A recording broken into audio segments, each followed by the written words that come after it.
Omar Barghouti, a co-founder of the BDS movement. Now let's introduce another voice into this conversation, a voice that disagrees with the idea of boycotting Israel. He is Philippe Assouline, a lawyer who describes himself as a Canadian-Israeli peace activist. He's a frequent contributor to Israeli publications and often writes on Arab liberals and dissidents. He also blogs at the Huffington Post. He moved to Los Angeles a few months ago. He said he became alarmed at the level of anti-Israel invective on campuses and decided to leave private legal practice to help fight it. That's why he now works with the pro-Israel organization StandWithUs. Philippe Assouline, welcome to Middle East in Focus. Hi, Don. Thank you for having me. Indeed. You've been listening to my conversation with Omar Barghouti. Did you hear anything you disagreed with? Frankly, I disagreed with almost all of it. Your show bills itself as an attempt to straighten out the spin. Sadly, all I heard, not surprisingly, but sadly, all I heard from Mr. Barghouti was spin and a wildly misleading narrative or recounting of reality. For example, wildly misleading. For example, well, I will first say that you said he tries to appeal to people's sense of justice. What I heard was an abuse. No, I said that. It was not what I heard from Mr. Barghouti was an abuse of people's sense of justice. And I'll just give you a few examples. All right. A few examples. Mr. Barghouti says that there's 50 laws on the books in Israel that discriminate against Arabs. That's an absolute lie. The root for that was a claim made by an organization called Al-Awda, and they are a Palestinian group which, like Mr. Barghouti, under the cover of saying they defend rights, are actually a propaganda organization meant to smear and defame and stigmatize the state of Israel. Who are the people in that group? I don't know. I know the name of the group. They're referred to a number of times. They were referred to in an article in the New York Times. Yeah. I suspect it's part of a small group of Palestinian intellectuals and their supporters who have manufacture a lot of these organizations. The fact of the matter is, Israel is the only state in the Middle East that is a state of all its citizens. It is the only state in the Middle East that grants full democratic rights to Arabs. That means Arab states in the Middle East don't treat Arabs as well as Israel does. The Palestinian governments do not treat Palestinians as well as Israel does. And I think your listeners have a right to know, because we're all trying to do the right thing here. We may have different opinions, but I think your listeners have the right to know the facts and not to have their compassion abused. Okay, let's get a response now from a Palestinian who lives there. There's a lot of other lies that I would like to address. Okay, we'll take them one at a time. Let's get a response first from Omar Barghouti, and then we'll come back to you. Yeah, apparently the other speaker, sorry, I did not get the last name. Assouline. His name is Assouline. Assouline. Mr. Assouline totally missed the fact that Adala.org, one of the most respected human rights organizations in Israel, is the one that listed more than 50 laws discriminating against non-Jews in the State of Israel. Those are citizens of the State of Israel. Adalah, ADALAH.org. And anyone is welcome to go there and check the English website and check the more than 50 discriminatory laws since 1948. Israel does not define itself as a state of its citizens. That's absolutely inaccurate. Israel defines itself as the state of the, quote, Jewish people or Jewish nation. Israel, in fact, is the only country on earth that does not recognize equal rights for all its citizens based on citizenship, because it does not recognize any Israeli nationality. There's no such thing. There's Jewish nationality. There are many other nationalities that Israel recognizes. Israel does not recognize its own nationality. There's no such thing as an Israeli national, because that would equate Jew and non-Jew, and Israel would not agree to that. The Supreme Court does not agree with that, the Knesset, the government. So Israel is not a state that grants equal democratic rights to all its citizens. Israel is a state that's based on ethnocracy, on privileges for its Jewish citizens only, and any Jewish person around the world, not just its Jewish citizens. Gentlemen, I would like Palestine to has... I'd sure. like to address that, Don. I'm sorry for interrupting. Okay, go ahead. Adala's supposed report that Mr. Barghouti refers to has been completely debunked by an organization called Camera. I invite your listeners to go check it out, camera.org. I'd be happy to send you the links myself. Well, what Mr. Barghouti is saying about Israeli nationality... Gentlemen, please, one at a time. When two talk at the same time, the audience understands nobody. Correct. I'd like to just be able to finish my sentence. There you go again. Oh, wait, okay. Mr. Assouline, you finish. I didn't have a 15-minute opener. I would really like to just give a few words. I'm really not trying to push my opinion. I'm trying to push at least the fact that people can make an informed decision and not just have their emotions manipulated by big words that are being desecrated. And I don't expect to have the chance to correct the first 15 minutes, but I would like to address what Mr. Barghouti just said about Israeli nationality, because I am myself an Israeli national. Oh, in other words, technically, there is an Israeli nationality? No, more than that. What Mr. Barghouti is saying about non-Jews not having rights, the rights that Jews have in Israel, is an absolute lie. I use this word deliberately. It's a lie. In fact, Israel, again, is the only country in the Middle East where all citizens are treated equally under the law. My own son and wife are not considered Jewish by the State of Israel, and they have absolutely the same rights that I do. They have an Israeli nationality. Are they Arabs? Is your wife Arabic? No, my wife is not Arabic. Okay, I don't see how that makes any difference. But she's married to a Jewish citizen of Israel. And there are many Muslim Arab citizens of Israel, thousands of whom serve in the IDF and are quite Zionist. Mr. Barghouti is peddling an absolutely distorted version of reality, and doing so, ignoring the reality in every country around Israel where citizens are not treated equally under the law, where Jews have had to leave because of persecution, where Coptic natives are being persecuted. Yeah, Mr. Assouline, wait, Philippe, let me interrupt you for this reason. You have spread the conversation to areas that have nothing to do with the occupation of the Palestinian people by Israel. I believe they do. We're well aware of the sociological, political conditions in many Arab countries, which have not caught up with the guests, with the Western states sociologically. But they have nothing to do with the issue between Israel's occupation of Palestine. So let's keep the conversation within bounds that let it be understandable. With respect, without wanting to distort the conversation, and I do want to stay on the topic you're suggesting, I do think these other countries have something to do with this, what you call the occupation of Palestine, and very much have Excuse me. Forgive me for interrupting, but this is for clarity. You said what I call the occupation of Palestine. Don't you call it an Israeli occupation of Palestine? No, and I'll tell you why. Okay. For one, Mr. Barghouti is not talking about the territories of the West Bank and Gaza. The BDS movement considers all of Israel, which means a state created by international law. He considers all of that state to be, quote, occupied. Second, the term occupation has a very specific meaning in international law.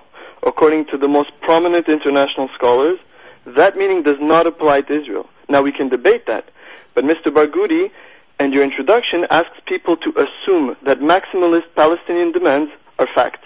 They are not. Well, I've heard. I'm still on the conversation. Please do not distort what I said. Who said anything about all of Israel being occupation? Specifically, the BDS call, as I mentioned, if you were listening at all, says the occupation of the 1967 territory, and I specifically mentioned what territories: West Bank, including East Jerusalem, Gaza, Golan Heights, and southern Lebanon, that are occupied since 1967. As far as Israel beyond its 67 borders, I said ending the system of racial discrimination, which meets the UN definition of apartheid. That's how I defined it. And, of course, the third goal is the right of return. So, saying that I claim that all the territory is occupied, it's false, because the BDS movement is based on international law, and we recognize that international law sees only the 1967 territory as occupied. So I never said anything other than that. Another point, Mr. Assouline, Philippe, another point is that I and millions like me who are interested in the issues in the Middle East have heard Israeli prime ministers and other leaders in Israel, Jewish Israelis, refer to it and freely admit that Israel occupies Palestinian territories. So when you deny that, you are arguing with the very top leadership of the State of Israel, not with me. And with the United States. Well, that's State not Department, exactly which true. still recognizes It's exactly true. It's exactly true. If I'm given the chance, I'll be able to address your valid concern. But Mr. Barghouti again got 15 minutes at the opening that I didn't have, and it's very hard to keep up. And I just want your listeners to have adequate information and not the distortions he's giving them. Very quickly, concerning the first point, Mr. Barghouti said, quote, "Israel's occupation is not the problem. Israel's existence is." And I'd be very happy to send you the links to these things. He said in another time... Well, let him reply. Yeah. That I never said. This is absolutely false. This I never I'll send you a said. video. Stand With Us is known as a propaganda organization that makes up, fabricates, cuts things out of context, and you've been exposed by Electronic Intifada and other media for doing just that. So now you're at it again, fabricating. Mm-hmm. Am I to assume that you don't think that Electronic Intifada is a propaganda organization? No, it's a very truth-oriented organization that's exposing Stand With Us, its funding sources, its Israeli Foreign Ministry connections. We know all about Stand With Us because of the excellent investigative reporting done on Electronic Intifada. I'm happy to tell you everything I know about Stand With Us. We don't have anything to hide. Stand With Us, unfortunately, cannot impersonate you on video and say what you've said. For example, that once the right of return, which in fact is a fabrication, does not exist, but once this right of return would be exercised in your mind and about 6 million people would flood Israel's borders, there would be no more State of Israel. You said there would be a Palestine next to a Palestine. That is in your not opening true. statements, you said you supported the one-state solution. Did you not? This is absolutely false. You're fabricating. I mean, so let me ask you a question. The extent of fabrication in Stand With Us, it's beyond logic. It's beyond logic. I mean, really. If you go back to the video, I was paraphrasing Professor Sari Nossebi, the president of Al-Quds University, who made this argument. This is a very old argument of Sari Nossebi that I was arguing against. This is not my argument. Sari Nossebi has always said, if we accept the right of return, that means a state of Palestine next to a state of Palestine. I was exactly paraphrasing Sari Nossebi, and he's still alive. Mm-hmm. So, first of all, I'd be happy to provide the videos that you can see that I'm not making this up. But second, let me ask you a question. You are making this up. Roger Cohen of the New York Times used one of those fabrications of yours, and I refuted him, and he corrected himself on the New York Times website. Let's assume that this is true. Let's assume. Let me ask you a question then, and then let's dispel all doubt. Do you recognize the right of the Jews to have self-determination in their ancestral homeland? Are we in an interrogation here? I mean, are we debating whether Israel is an occupation, Philippe, violation of international law or not? Excuse me, Philippe Assouline, you stepped on a landmine when you talked about Israel's ancestral home. Why did I? Well, I'll tell you why. You have forgotten, I'm sure you've read the Torah, but you must have forgotten some elements in the Torah where the political writers of the Torah presume to quote God saying to the Hebrew people, "Go to the land of Canaan and kill all the Canaanites and take that land. That's the land I promise you." So in Jewish history is written the account of the Jewish genocide committed upon the Canaanites and the taking of the land. So anyone who thinks that gives Israel today, Jews today, any kind of claim on the land that was taken under those circumstances through genocide is really stepping on landmines and into quicksand all over. So let's not use that point as a reason. I'm sorry, I should. You're obviously free to disagree with me, but I should be able to speak my mind. I didn't take you for a religious man, Don. I personally don't place much weight, if any, on what biblical books have to say about the Jewish claim. Philippe, I'm an atheist. I'm an atheist. Okay, so I don't know why we're talking about the Torah. We could just as easily talk about the Quran, which also says that the land of Israel belongs to the Jews. That's not what I came here to talk about at all. I don't think in any way whatsoever the Jewish right to self-determination in that land is based on any biblical or religious concept. It is based on 3,500 years of continuity. It is based on 2,000 years of independence. It is based on the fact that the Hebrew language, the Hebrew alphabet, the Jewish religion, Hebrew folklore, mythology, laws, history, names, all those things come from that land. That means indigenous. That's the definition of indigenous. They come from there. We have no other home. That doesn't mean we're not willing to share. None of what I'm saying opposes the Palestinian right to self-determination in any way whatsoever. But infantilizing the Palestinians by blaming everything systematically on Israel, to the point where Mr. Barghouti is just inventing, quote, facts, is not going to help the Palestinians at all. It helps his maximalist cause of destroying Israel. And that's exactly what the right of return, which does not exist legally, would do. You don't flood a country with 6 million descendants of people who left after they attacked and say, I recognize the right of Israel to exist. That's why I wanted him to confirm that these quotes I have of him are not true. Does he recognize the right of the Jewish people to their own state, or does he not recognize to Jews that right alone? Among all peoples on the planet, he has no problem with 22 Arab colonies existing. Oh, wait a minute. Philippe, let's ask him. Omar Barghouti, do you recognize the right of the Jewish people to self-determination? What does that mean? The white in the abstract self-determination in South Africa, and claimed that their genocide against the black indigenous people of South Africa was not a genocide, and that they were the chosen people and they had the right to be there, and they claimed to be indigenous. The only way that this was resolved is when they recognized equal rights for the black majority, and everyone was granted equal rights in the Constitution. Apartheid was ended, and people enjoyed equal rights. Does Mr. Assouline recognize that Palestinians have the right to self-determination because they're denied that? If he cannot even let him answer himself to say that we are under occupation, yes, and I would like a simple answer. Whoa, gentlemen, whoa. If he continues to deny occupation, how can we expect him to respect international law if he's even denying the occupation of 1967 territory? Well, so clearly, to him, international law means absolutely nothing. Well, let's stand with us. And propaganda and international law does not count. The point is, Israel is an occupation. Okay, gentlemen, hold it, please. There's one more point I'd like to introduce here. But I would like to ask the question because I'm running out of time. The point is this: we're speaking of boycotts. That's the core of this segment of the program. Now, speaking of boycotts, last January, Israel boycotted the United Nations required review of Israel's human rights situation. All UN member states have to undergo what the UN calls universal periodic reviews in front of the Human Rights Council. And until Israel's boycott of the procedure last January, all member states have undergone the review, including Syria and North Korea. Israel refused, even after the U.S. pressured it to play by the rules. But Israel's not off the hook. The story's not over, because the UN Human Rights Council decided unanimously to hold Israel's review during the next session this coming fall.